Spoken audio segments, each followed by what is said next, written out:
If you love Baltimore sports, you'll love WNST.net. Welcome back. We are live in Hampden. It is Dayton's first in town.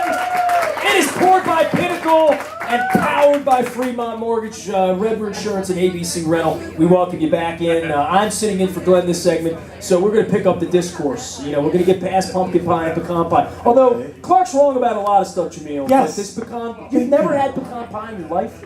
I've had it. Here's the problem. It's not apple pie. This was the argument I had last week. You might have had bad pecan pie. I think that's what it was. Once you've had good pecan pie, here, I'll tell you what. Next time you're in Hunt Valley, go to the Pennsylvania Dutch Market, the bakery there in the front, right on the right-hand side, because the Amish, they know pecans. Amish people, they know how to bake. I'm telling you right now. So we'll do that. Give it up for Chris Canty and Jameel McClain. We're having some fun. All right, so Chris is signing stuff out here, the world champion that he is, and we have a black and white poster. Have you ever seen this, Jameel? Did you ever check this out? I've seen this. I know the quote, though. You know the quote. So this is, I'll share this with everybody. One of our fantastic listeners brought this out to get it all together. For me, it's very special. The opportunity to play for such a great organization, a great team, and a great city is very humbling. Baltimore is a very blue-collar type of city. Spoken from a guy from Dundalk, I tell you that. And in the middle of Hampden, they get more blue-collar than this. They pride themselves on their hard work ethic. I will work as hard as I can to meet the expectations set by those who have come before me. I'm eager to get started. Wow. There you go. Now, Wow. For you, I hope guess, I've lived up to that so far. Oh, yeah, man. But more than that, you had a great camp, and the issues we had early in the year with struggles, I don't want to say, is there ever a point where you have regrets or second thoughts or this or that, but was there ever a point here where you don't think it lived up to what you signed up for? No, I don't think so. We still have an opportunity to be where we want to be come January, and I judge my performance based on my team's performance. Do we accomplish our goal what we set out for at the beginning of the season? That's to give ourselves an opportunity to be Super Bowl champions. And that's why I came here for, the opportunity to be a part of this organization, to have a shot at being in the playoffs, to have a shot at another ring. That's why I'm here. Anything less is considered failure for me. I was talking to you about the book that I wrote this year on last year's World Championship, and the theme is adversity and battling back from stuff. And the Ravens team last year, right when Jameel went down, we go into this tailspin, Redskins, losing game, lost to the Steelers, lost to Charlie Batch. It got embarrassed by the Broncos here. Flacco threw this awful interception for 99 yards. And you get on that feeling, and no one here went into Christmas thinking the team could win a Super Bowl. Certainly during the months of October, most of November, sub-500 team, you think you can't win. You had the experience of being with that Giants team a couple years ago. Maybe it's a good time to bring that in, because you probably weren't sitting around on Thanksgiving having turkey thinking we're going to win the Super Bowl and go to Indianapolis, or it wasn't first and foremost. You're just trying to win that week and stay alive, right? No, I can remember when I was with the Giants, I think we were winless in the month of November. We went 0-4. And, that is cold turkey on Thanksgiving now. When you go 0-4 in the National Football League in a month, people are getting fired. That's how things work. We had an opportunity to right the ship. We fought back to become 7-7. We were 500 going into our last two games. We had to win our last two games to get to the postseason. And we had an opportunity. We played our rival, the Jets, our in-town rival, and we beat the Jets. And then we kind of got on a roll. And we beat the Dallas Cowboys at home last game of the season. Got into the playoffs, and we ran the table. It was just an opportunity where we started to put together some plays, and we started to put together some games. We built that momentum, and we rode that momentum. But I think the most important thing is that team believed in itself, and we captured that lightning in a bottle at the right time. It just all came together, and we just all embraced it, and we used the moniker "all in," and we just jumped on that, and we all embraced it, and we all believed in it. And that took us to the Super Bowl championship. That's what Jim Fossil said in 2001 until he got to the Ravens in the last week. But Jim Fossil said, "I'm all in." Very famous press conference. Tom Coughlin, talk about him a little bit as a survivor. More than that, because that is, they're about to run Rex out up there. And I know what kind of guy Rex is, and I was here with Rex for a decade. That place will eat you up, right? And Tom Coughlin has survived it. Yeah, I think he survived it because he's a great man. A lot of people talking about how much of a great coach he is, but he's even a better man. The character of the man I can't speak to enough. He's unbelievable. He's a disciplinarian. He walks it and he talks it. He talks it like he walks it like he talks it. He's a straight shooter. He's honest. And in this profession, that's really all you can ask for from your coach, is that he's honest and forthright, and that he believes in you and your abilities. And so I think that's what's allowed Coach Coughlin to stand the test of time in New York, because that's a tough city to play in. I don't think there's any doubt about that. When you win championships, nothing better though, right? Yeah, exactly.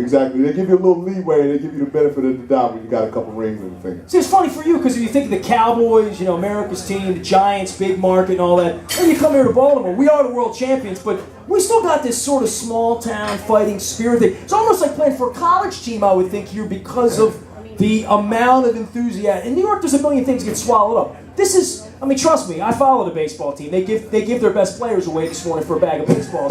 I know what they're about. I know how cheap they are. I know they don't have a commitment to winning, which is why they don't win.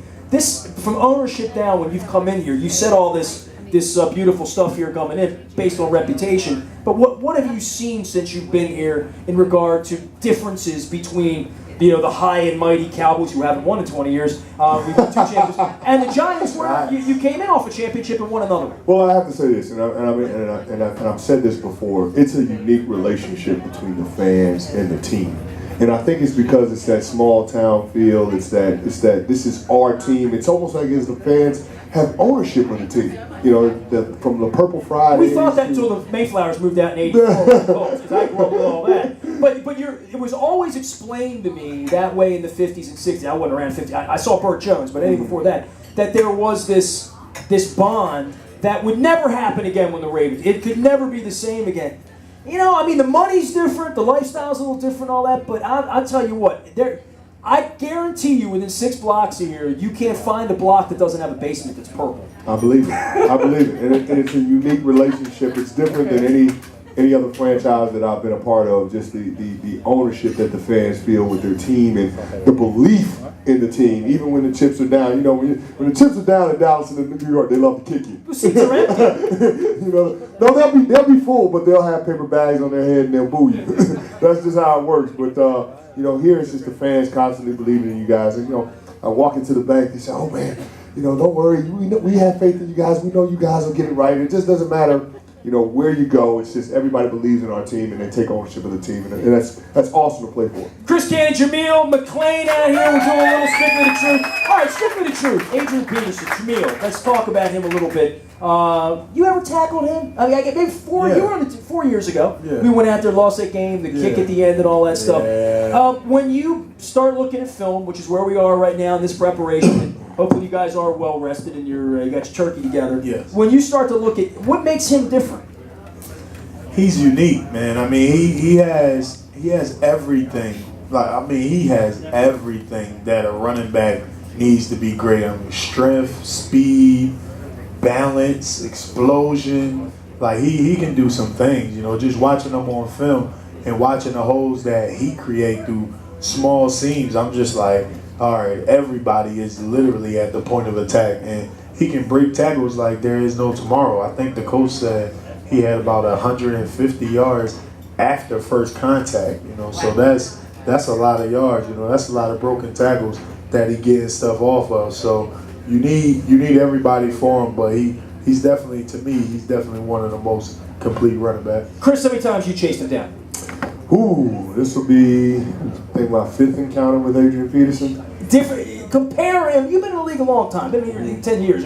Compare him to other guys that are like him that would run the. Or is there no comparison? It's hard to find a comparison with him with guys that are playing in this era. He's a very, very special back in that a lot of backs use the space that's created for them extremely well. You're an NFL back. You follow your blockers, your patience. You can use that space very well, and those backs are more common. But Adrian Peterson's the other kind. He's the rare kind that can create his own space, and you don't see a lot of backs in the National Football League that can do that. He can he can be his own blocker. He can lower his pads. He can use his agility and his quickness to get around you. He can run through you. He can run over you. He can run around you. He's just got the speed. You can throw the ball to him out of the backfield. There's just a lot of things that they can do with him. And he's a very special back. He's a unique talent. Who's going to play quarterback for that? What are we prepared for, right? I don't know. They got 3 guys. They got 3 guys that can go in there. I don't so think we Ponder's prepare going to for be all one of them because I saw he got hit in the head. We all know what the concussion thing. So I think maybe not him, but yeah, Freeman, Castle. We prepared for Castle last year in Kansas City, so we've seen him before. Thoughts? No? Does it matter? It doesn't matter. To be honest, it doesn't matter. I mean, the quarterback is the quarterback. You know, the quarterback is going to throw the ball, but they're going to hand the ball off too. I mean, Adrian Peterson had what, 35 carries last week? How often do you see 35 carries in the NFL? Yeah, you don't see it anymore. You don't see that anymore. So I'm thinking about the run, to be honest. I mean, the quarterback is going to be the quarterback, and we'll get to that when we get to it. But we got a physical running back coming in here who loves getting the ball. I mean, at the end of that game, he was smiling with 35 carries. You give me 35, my tongue is going to be out, and I don't want to get no interviews. For you guys defensively, being out on the field while the other team at the end of the 4th quarter, I guess that's been one of the downfalls of the team this year, has been offense hadn't run the ball well. We all know that. We've seen that. Perhaps getting better. We all hope so. Ray's getting healthy. We like that.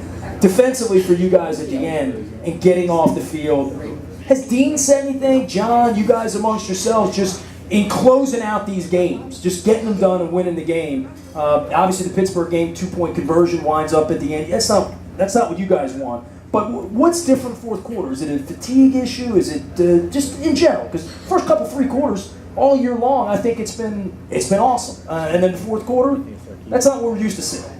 So is the question Just in general over the course of the year, in the 4th quarter, backs against the wall, it hasn't gone as well, I guess, this year as it went last year. And I think even in the postgame, you say, well, those are the games we won last year. That something happened in the 4th quarter to win. Defensively for you guys, you feel like it's come back to you. Well, you've only been in there 5 weeks. I mean, you're one of the guys that have been inserted into this thing. You want to take it?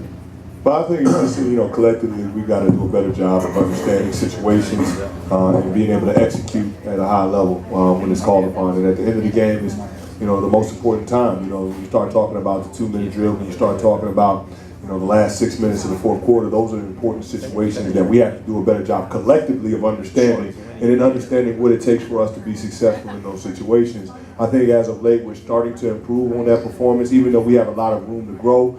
We have a lot of room to improve. I think we're moving in the right direction, and I think that's the important thing that we've got to focus on and just build on what we've been able to put together the last 3 or 4 outings. I gave the team 5 years apiece after winning a Super Bowl. I said, you win a Super Bowl, I'm not going to say anything. For me, I was at the parade. I'm good for 5 years.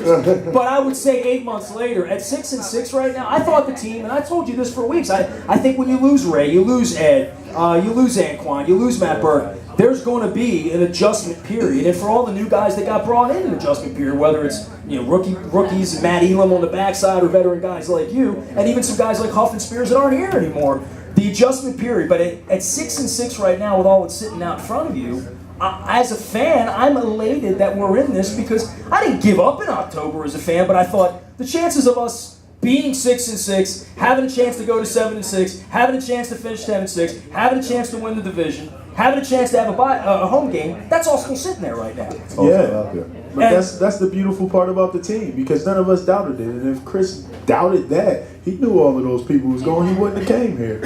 You know what I'm saying? He said what he said about the organization because it was how he felt. So when he came, it's our personality. I mean, just as if somebody believes, oh, well, nothing against you, you know what I'm saying? And I'm not taking it that way. But if someone is like, well, they are going to lose this year because they lost all of those people, they don't know the organization. They don't know the players. They don't know the heart that was instilled that we already have through all of this adversity and who these veteran guys pushed us to be and become, So we were disappointed. The games we lost, I mean, let's be real. 3-point games. It's about 4 or 5 of those games, and I'm gonna say we should have won one way or the other. We should have won. We should have finished how we should have. So earlier when you asked that question, for me, I feel like it's a matter of preparation and luck. 2 things in the same sentence, but when you say what? Preparation and luck. I say preparation because we need to be prepared to be in those situations better, and the coaches are doing a great job of that. The players are being more aware of that. And luck, because sometimes the ball just rolls in another way that it just doesn't. Sometimes you need luck. I mean, not that long ago, Dig had an interception, and it just bobbled up in the air, and it came right to him. That's luck. that's got much to do with nothing but luck. So with those two things, we turned in the corner. And last year, we had luck. If you love Baltimore sports, you'll love WNST.net.